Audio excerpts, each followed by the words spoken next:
India mi ta channel banwan ra kubor ba man lagasni.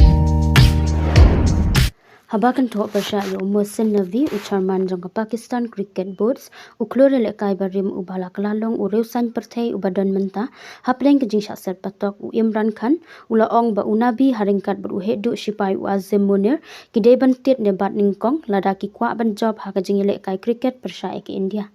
Kani kejing gento jong ukan kelawan long hadin baka India kala penlim da ka basuk ya ke Pakistan haki atli kejing yakun ha ka Asia Cup ka barang ya syakmat ha Dubai.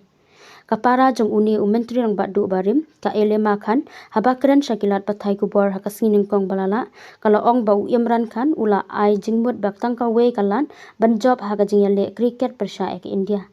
Kata kalong lada uhe du sipai ujen Munir bat ucarman jongka Pakistan Cricket Boards unavi kibat netit ningkong kat baki umpias kidai banlong u Chief Justice barim ke Pakistan Ugwazi Faiz Iza bat u Chief Election Commissioner ke Pakistan u Sikandar Sultan Raja.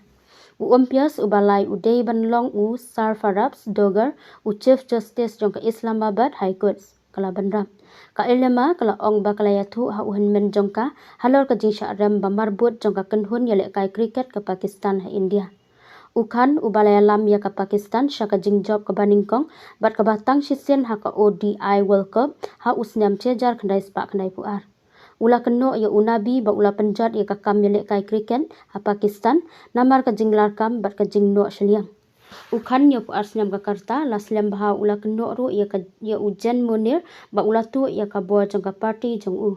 Ka Pakistan Tehrak e Insaf ha election pa ha ubnai rempang arajar arkusau da ka jingyarap jong u CJP Iza bat u Chief Election Commissioner Raja.